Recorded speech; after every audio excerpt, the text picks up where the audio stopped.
자, 여러분 이제 본격적인 내용을 시작해 보도록 하겠습니다. 자, 맨 앞에 이제 소개해 드렸던 것처럼 챕터 첫 번째 것에서 지방행정의 의라고 하는 제 1절을 이번 시간에 주로 다뤄보도록 하시겠습니다. 자, 이제 지방의 자치라는 말을 했는데 이 지방행정이라는 것으로부터 지방자치라는 개념을 좀 이제 끄집어 내야 됩니다. 이것을 우리 이제 여기 괄호 2번에 보면 그 도식이 있을 텐데요. 그거를 참고 삼아서 좀 보셔도 좋겠습니다. 우리 이제 자 중앙과 대비되는 이제 지방에 대한 얘기를 하고 이 지방에서 이루어지는 행정이 바로 지방행정이다. 이렇게 이제 말하는 거 아닙니까? 근데 이제 지방행정의 종류에는 어떤 것들이 있는가 이렇게 보니까 가장 이제 뭐 기본적으로는 말이에요. 자치적인 행정을 해야죠. 자치행정이 있는 겁니다. 자치행정. 자치행정이 있는 거고요. 예, 자치행정. 자기들의 문제를 스스로 해결하는 행정의 영역이 당연히 이제 들어와 있어야 되고, 그 다음에 여기 이제 위임행정이라고 하는 게 있어요. 위임행정이다라고 해가지고 이 위임행정 같은 경우에는 중앙정부의 일인데 지방자치단체로 넘어온 거죠. 그래서 자치행정이다 그러면 얘는 지방 고유의 사무다. 이렇게 이제 볼 수가 있고요. 이 말을 그대로 이제 고유사무, 자치사무 이런 식으로 같은 말로 이렇게 씁니다. 자치사무, 고유사무다 이렇게 이제 같은 말로 쓰는 것이고, 위임행정이다라고 그랬을 때는 이건 이제 중앙정부의 업무입니다. 중앙정부의 업무인데 업무를 어떻게 하는 거냐면 이거를 지방자치단체가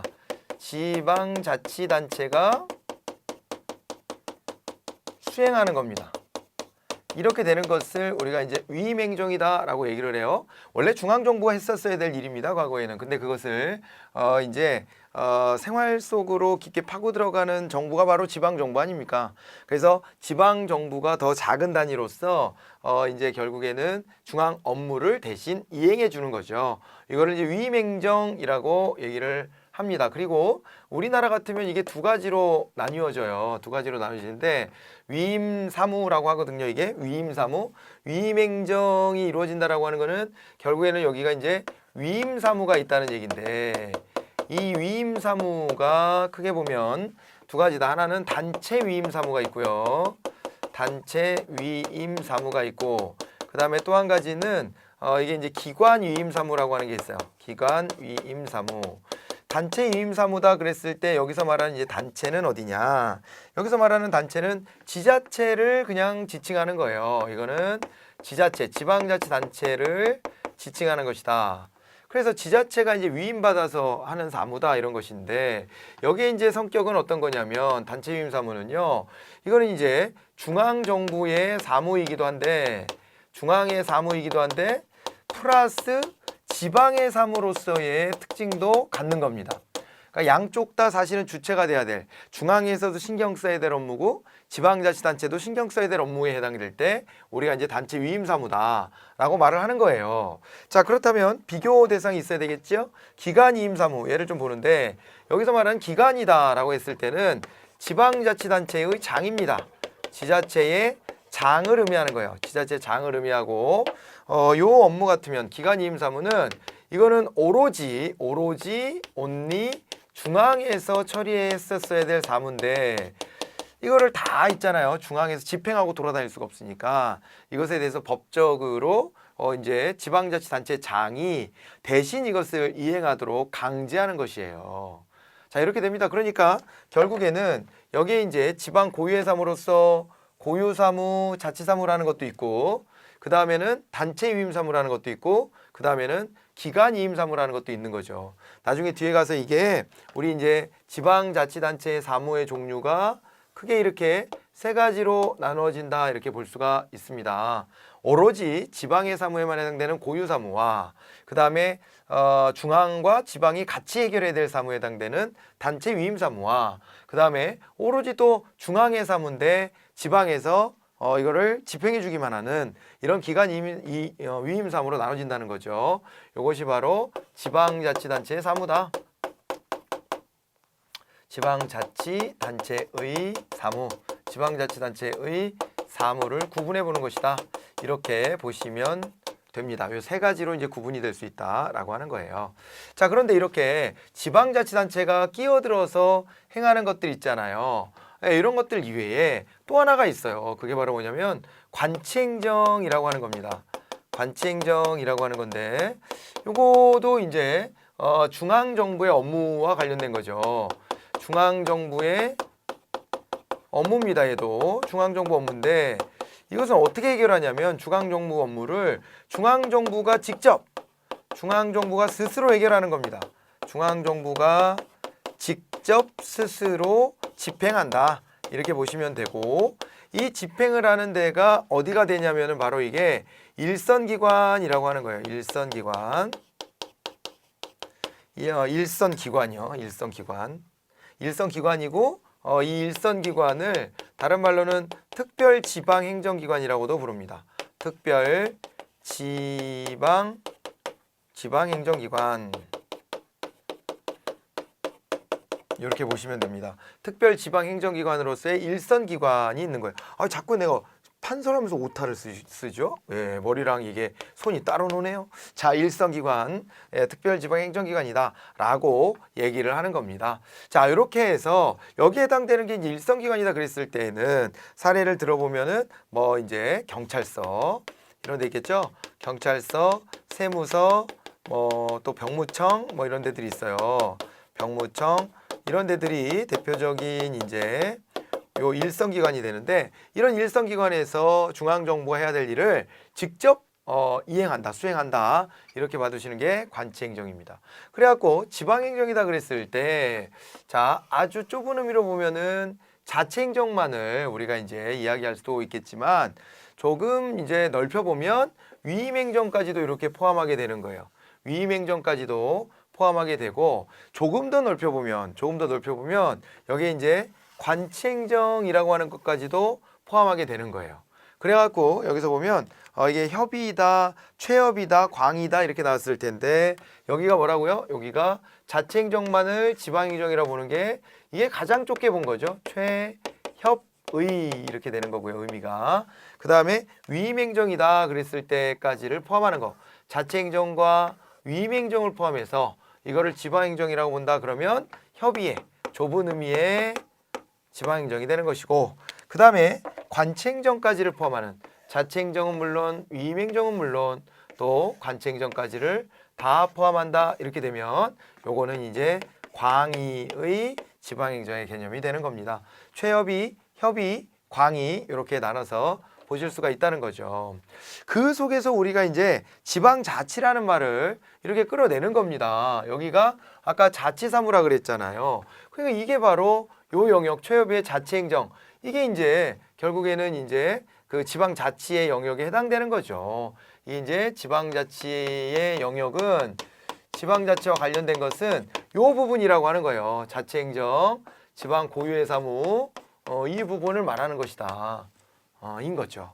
네, 이렇게 해서 이 과목이 이제 출연하게 됐다. 이 부분에 대해서 특히 들여다보려고 하는 거다. 그러니까 이 부분을 보려고 하니까 나머지도 알긴 알아야 되잖아요. 나머지까지 같이 공부는 하겠지만 이 부분에 우리가 이제 포인트를 맞추는 것이다 라고 생각하시면 좋겠습니다. 자, 그래서 우리 교재로 한번 가보도록 하겠습니다. 교재로 가서 보면 지방자치 개념 그래갖고 지방행정과 지방자치 그랬을 때 지방행정이란 지방에서 수행되는 행정을 의미하지만 그 방식은 국가에 따라 다양한 모습을 지닌다 이렇게 뭐 되어 있어요. 그래서 지방행정이라는 게 이것만 인정하는 거, 이것까지 인정하는 거, 얘까지 다 포괄하는 거 이렇게 이제 나눠진다는 것을 말하고 싶어 하는 것이죠. 그래서 국가마다 그 인식의 태도가 좀 다르다라고 말하고 있는 겁니다. 아시겠죠? 자, 이렇게 되고 그 다음에요.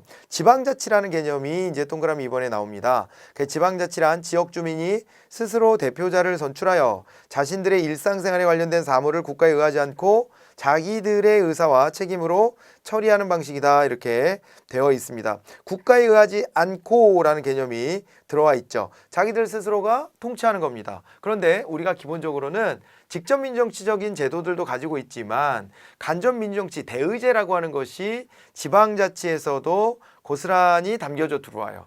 예, 지방자치로 오면 아무래도 규모가 작아지니까 직접민정치를 행할 수 있는 기회나 가능성은 높아집니다.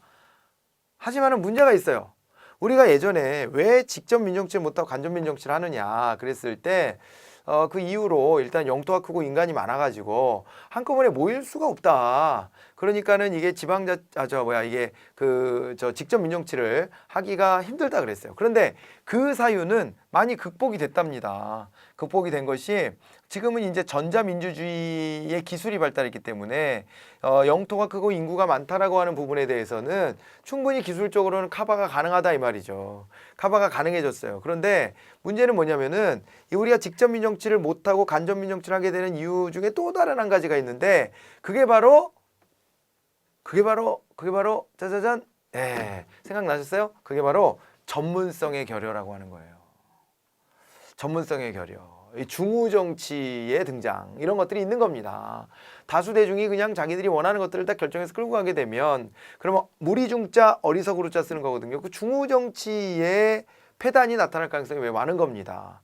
그러니까 이 전문성이 기반해 가지고 어떤 판단을 내리기보다는 이것이 이제 그때 감정이나 혹은 그때 분위기, 여론 이런 거에 휩싸여 가지고 다수편에 그냥 내 의사를 그냥 의탁해 버리는 사람들도 많이 늘어나고 뭐 이러다 보면 그게 올바른 결정이라기보다는 그 분위기상으로 그런 결정이 내려질 수밖에 없는 이런 이제 상황으로 내몰리는 경우들이 있다는 거죠. 그렇게 되고 그러다 보면 그러니까 올바른 소리를 하더라도 소수로 밀려버리고 뭐 이렇게 되면 잘못된 결정들이 판판이 나오게 되는 겁니다. 더군다나 현대 사회는 말이에요. 자기 이제 이 직업도 다양해지고 그래서 자기의 영역에서 경제 생활을 하는 것이 기반이 돼야 되는데 고민할 시간도 부족하다는 거죠. 그래서 이 전문성을 갖춘 사람들을 의회 의원으로 뽑아주고 그다음에 지방자치단체장으로 선출하고 그래서 그들로 하여금 대의 정치를 하도록 하는 게 지금의 이제 모습인 거죠. 그것이 중앙정부는 지극히 당연히 그렇게 해야 되고 그다음에 지방정부라 할지라도 단위가 적어져서 조금 더 참여할 수 있는 기회의 운신의 폭이 넓어졌다 손 치더라도 전문성이라는 것을 확보하기가 어려울 수 있기 때문에 지방자치를 해야만 한다. 이렇게 대의제로 지방자치를 해야 한다라고 하는 겁니다. 그래서 우리 여기 보면 지방자치 개념 정의를 할 때 자신들의 일상생활과 관련된 사무를 결국에는 대표자를 선출해서 한다 이런 식으로 돼 있는 거죠. 다만 이제 이게 할 수만 있다면 필요한 영역이라고만 한다면 주민들이 직접 참여할 수 있는 수단을 많이 또 그래도 확보하고 있는 것도 좋죠, 그죠? 그러니까 간접민정치 토대 속에서 호남민주정치로 가는 겁니다. 간접민정치 토대 속에서 이제 그 직접 민정치 요소들을 많이 이제 개입을 시켜 버리는 거죠. 이제 그런 개념들까지 이제 포함이 된다면은 좋겠다 이런 이제 정리를 할 수가 있겠어요. 그래서 그 부분을 좀 제가 좀 표현을 해드린다면은 자, 요 부분만 조금 지워볼게요. 자, 그 부분을 포함해서 말씀드린다면 요건 이제 참고로 한번 봐두시기 바랍니다. 우리가 이제 민주주의 정치제도 하에서는 기본적으로 이제 자치권 행사가 필요한 겁니다. 자치가 이루어져야 된다는 거예요. 자치가 근데 이루어지는 방식이 어떤 게 있냐면은 직접 민주정치가 있다 이 말이죠. 직접 민주정치의 방식이 있는데 이 직접 민주정치 방식을 그대로 유지하지 못하고 우리가 간접 민주정치 방식으로 넘어온 겁니다. 근데 그 이유가 무엇인가를 보니까 크게 이제 두 가지가 있다는 거죠. 하나는 이제 현실성이 떨어져서 그래요. 현실성이 떨어지더라. 현실성이 떨어지는데 현실성이 떨어진다는 얘기는 어떤 얘기냐면은 이게 결국에는 영토가 너무 크고 인구가 많다 이 말이에요. 인구가 많다. 그래서 한 자리에 모여가지고 이걸 논의하는 것 자체가 불가능하다 이렇게 했던 겁니다. 그런데 이 부분은 극복이 될 수 있습니다. 극복이 될 수 있는데 뭐로 극복되냐면 하지만은 이 부분에 대해서는 이제 우리 전자민주주의로 극복이 가능한 거예요. 전자민주주의로 이제 극복이 가능해지긴 했다.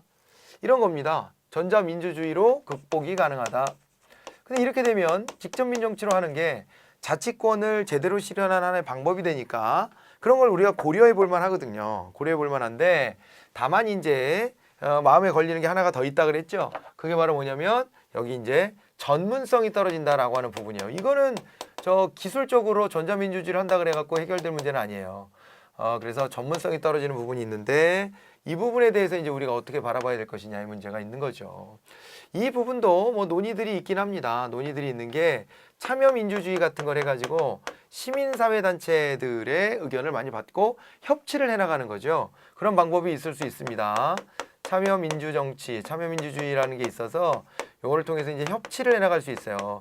협치를 하고 이 협치 속에서는 시민사회의 전문성을 좀 빌리는 거죠. 그래서 집단지성임도 빌리고 이렇게 해가지고 통치하는 것도 하나의 방법이다. 이렇게 되는 것입니다. 되는 것인데 요런 이제 구조 속에서 이 간접 민주정치라고 하는 거 요것이 어떻게 보면 좀 극복 가능한 게 아니냐라는 논의는 있지만 완벽한 극복은 좀 안 되더라는 거예요. 특히 이 전문성의 측면에서 봤을 때 결국에는 이제 모든 문제들을 다 이런 식으로 시민사회랑 같이 어깨를 나란히 해서 이렇게 하기는 좀 어려우니까 결국에는 이제 대의제 간접 민정치를 할 수밖에 없다. 하지만 이제 이 속에서 나타난 문제점이 뭐냐면은요, 이제 대의제 위기라고 하는 게 옵니다. 대의제 위기 혹은 간접 민주정치의 한계라고 하는 게 오거든요. 간접 민주정치의 한계라고 얘기를 하는데 이렇게 왔다 이 말이에요. 자, 대의제 위기가 있고 간접 민주정치의 한계가 왔는데 이게 이제 뭐냐면 이게 바로 행정국가 현상이라고 하는 겁니다. 행정국가 현상. 앞에서 좀 언급해 드렸었는데 행정국가 현상이다라고 하면 행정부의 위상이 너무 커지는 거예요. 이게 결국에는 말이에요. 입법부보다 행정부가 더 많은 일들을 행한다. 이렇게 되는 거거든요. 원래는 이 전 단계는 입법국가라 그래가지고 입법부의 위상이 더 컸었습니다. 이게 어떻게 되는 거냐면 입법부가 있잖아요. 입법부가 정책을 이제 결정을 하면 여기가 정책을 결정하는 거예요. 결정하면 그 아바타처럼 행정부가 움직여지는 겁니다. 그래서 여기서는 정책을 제대로 집행하기만 하면 된다. 이렇게 했던 부분이거든요. 여기가 결정하면 여긴 따른다 이거예요. 정책을 여기서 결정하면 여기서 정책을 집행한다. 이런 부분이었었는데 그런데 이게 어떻게 됐다는 얘기입니까? 그런데 이 정책 결정의 역할이 상당 부분이 이제 여기 이쪽으로 이렇게 넘어오는 거예요. 그래서 행정부가 그 역할까지도 일부를 맡는데요. 이렇게 보시면 됩니다. 이 정책 결정이다 그러면 여기서 이제 법률을 제정할 권한을 입법부가 갖기 때문에 정책 결정 자체를 입법부가 행사하는 것이다 라고 보는 거거든요. 그런데 여기에서 이게 넘어온 걸 보면은 이 중에서 있잖아요. 한 가지가 이제 뭐냐면 행정부에 여기다 이제 정책 집행 플러스 여기서 이제 결정에 영향을 미친다라고 하는 부분인데 어떻게 영향을 미치는가를 이렇게 보면 여기가 일단은 법안을 제출합니다. 행정부가 법률안 있죠? 법안을 제출할 수 있다라고 하는 게 이게 이제 특징이에요. 법안 제출 또는 제안이죠. 제출 또는 제안을 할 수 있습니다. 이걸 하고 그 다음에 입법 유보를 받아서 구체적인 내용, 자 법률에서는 좀 전체 틀을 좀 잡아주고요. 구체적인 내용은 명령의 형식으로 해가지고 명령을 제정하는 권한을 누가 갖는다? 명령을 제정하는 권한을 행정부가 갖는 거예요. 이런 식으로 갑니다. 근데 우리는 지방자치를 말하고 있는 거잖아요. 자, 요거를 지방자치로 얘기하면 법률 대신에 뭘 얘기할 수 있냐면 법률 대신에 요거를 이제 조례라고 보시면 돼요. 지방의회가 조례를 제정하는 겁니다. 조례를 제정하고 그 다음에 지방자치단체장이 명령 대신에 뭘 제정한다? 여기에 규칙이라는 것을 제정하는 거거든요. 지방의회가 조례를 제정하고 구체적인 내용은 이제 그 규칙으로서 이제 지방자치단체장이 결정할 수 있다. 이걸 그대로 투사하면 되는 거예요. 중앙정부의 모습을 지방정부 속에다가 그대로 투사하시면 돼요. 이런 것처럼 이 행정국가 현상이 벌어지는 건 지방정부도 마찬가지입니다. 이런 일들이 벌어지다 보니까 문제는 뭐냐면 대의제 위기, 간접민정치 한계 그러면 이거는 결과적으로는 자치권의 훼손이거든요. 이 자치권이 훼손되면 민주적이지가 않은 거예요. 자치권이 훼손은 민주주의가 아닌 거여서 그러므로 이제 이거를 극복하기 위해서 여기 이제 대의제 위기, 간접민정치 한계 이거를 극복하기 위해서 그러므로 필요한 게 바로 뭐냐면 호남민주정치다 이렇게 온 거죠. 호남민주정치가 오는데 호남민주정치에서는 이게 뭐냐면은 이제 대의제에 기반을 둡니다. 여기서는 자 호남민주정치다 그러면 간접 민주정치 요거의 토대를 두되 직접 민주정치가 갖고 있는 요소들을 받아들이는 거예요.